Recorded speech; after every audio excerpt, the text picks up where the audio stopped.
Before Doja Cat would take the meme world by storm after dropping the video for her song Moo, which now has more than 46 million views on YouTube. Before Doja Cat had over 755k subscribers on YouTube, 131k followers on Twitter, and more than 1 million followers on Instagram at the time of this recording. And before Doja Cat would prove that she is here to stay with songs like Go to Town, Juicy, and Tia Tamara with Rico Nasty, which now has more than 13 million views on YouTube. Doja Cat came from a family of artists and bounced around a lot as a kid, living in New York, LA, and even staying at a Hindu ashram at one point. Born in Tarzana, moved to Rye. When we moved back, we went straight to an ashram, and we lived on an ashram for about 4 years. Before music, Doja had a few different dreams, from wanting to be a dancer, competing in local battles, to wanting to be a beauty guru, even posting videos onto YouTube at 14 years old, although based on what's currently going on with James Charles, it's probably best she didn't pursue that lane. But when Doja found music and started to create songs,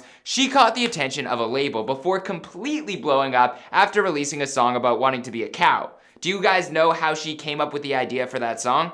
Stick around until the end of the video to find out. What's going on, good people in the comments section? Shout out to everyone watching after work, at school, skipping school, which I don't condone, anywhere else, including the toilet. And shout out to those who requested this video. If you're new here, I'm the LA host for this channel. My name is Jeremy Hecht. I hope you're having one heck of a day. We've covered other artists like Meegan the Stallion and the City Girls, so be sure to check those out after watching this one. And as always, let us know who to cover next by hitting me up on Instagram or in the comments down below. All right, let's get into the video.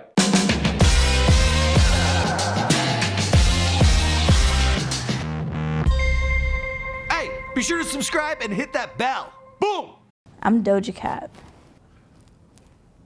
Doja Cat was born Amala Zandile Dlamini, hopefully I pronounced that right, on October 21st, 1995 in Tarzana, Los Angeles, but immediately moved to the Bronx, New York shortly after birth. Her father, Dumasani, is from Durban, South Africa, and he's an actor, dancer, composer, and successful film producer, while her Jewish-American mother, Deborah, is a visual designer for clothing brands, and at one point was a very talented painter. Art seems to run in Doja's bloodline as her grandmother was also an artist, and seeing all of the creativity in her family led Doja to become interested in art from a young age, attending performing arts schools, studying piano, and partaking in dance classes from childhood into her teens. She loved to sing, but was always too scared to sing out loud, so she would practice in her room to herself. She cites a wide array of musical influences, from her mom playing Jamiroquai, the Fugees, and D'Angelo, to leaning into Erykah Badu and Pharrell. Her mom bought her an Amy Winehouse CD when she was 9 years old, and she loved that. Later, she found hip-hop and started to love Lil' Kim, TLC, and found Party Next Door and Drake. Doja loved watching Disney classics and was a big fan of Jim Carrey's The Mask,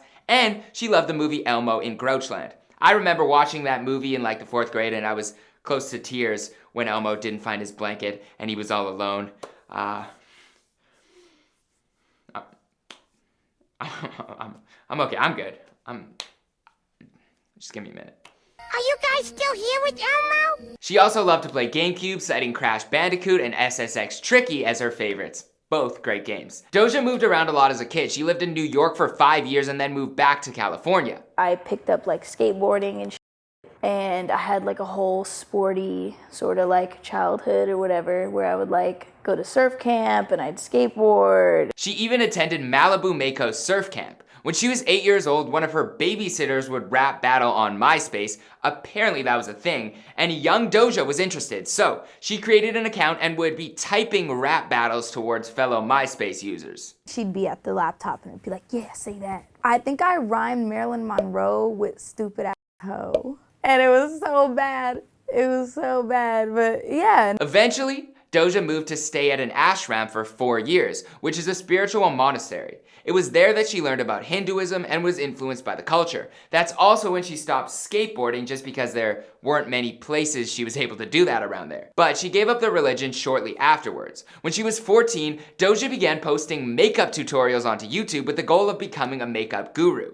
She did go to someone's house to do their makeup once, but the client never paid her. Yeah, I got scammed. Her mom got a little worried about her, so Doja ended up taking the videos down and moving on to her next dream. And there's none of those videos, so don't even bother looking. And while we couldn't find any of her videos online, we did find one of her earliest Instagram posts, which appears to be a makeup review. 4 stars seems pretty good unless it was out of 10.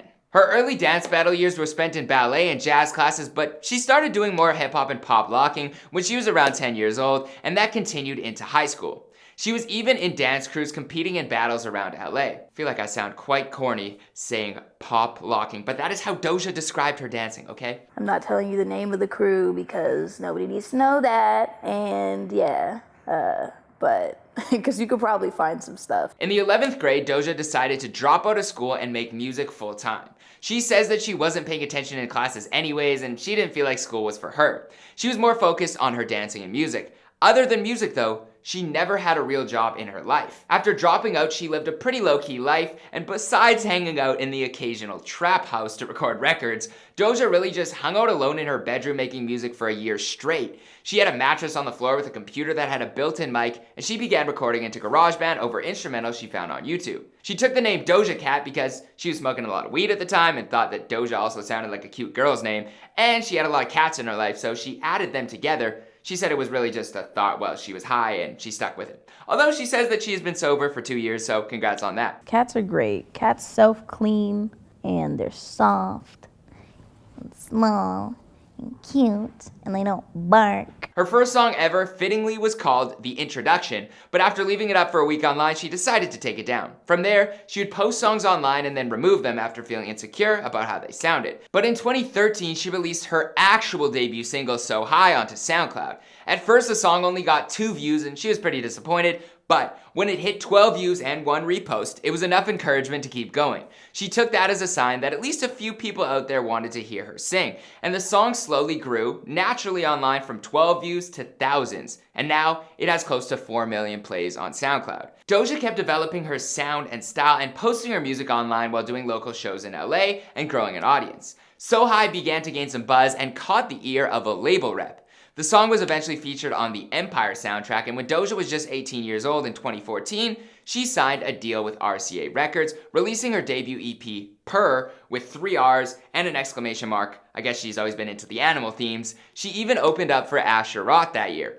Shout out to Asher. But after that, her buzz slowly died down. She fell back into the rhythm of making music alone in her room and was struggling to find her sound. Then her boyfriend at the time got her a MIDI keyboard and she started making beats and rapping over them. But while she continued to rise through SoundCloud as an underground sensation, her first taste of widespread mainstream success came after she dropped the bizarre but undeniably intriguing video for her song Moo, also with 3 O's and an exclamation mark. Doja knew that if she dropped a song that could simultaneously show her potential while also being memed, then she could usher people towards her other more serious music. She used the photo booth app on her laptop and a sheet taped to her wall as a green screen. The inspiration for the song came from the same outfit that she was wearing in the video. Doja bought the outfit to wear for her upcoming tour and was trying it on for her fans on Instagram Live, and she decided that it would be funny to record a whole song about wanting to be a cow. It wasn't necessarily as calculated as it seems, it was more so just for fun, but it worked out big time. And there's the answer to the question from the beginning of the video. The song received co-signs from Chance the Rapper, Katy Perry, and Chris Brown, and the video is currently sitting at over 46 million views on YouTube. But quickly after her rise to fame came cancel culture, eager to dim the light of the internet's newest shining star. As social justice warriors tend to do, they went and found some old tweets from Doja that didn't sit well in the light. She used some homophobic language in tweets when she was in high school, but her response to the controversy is what ultimately made things worse, using the same language that she was criticized for multiple times within the apology. Bold strategy that didn't really pay off. Get mad. Get big mad.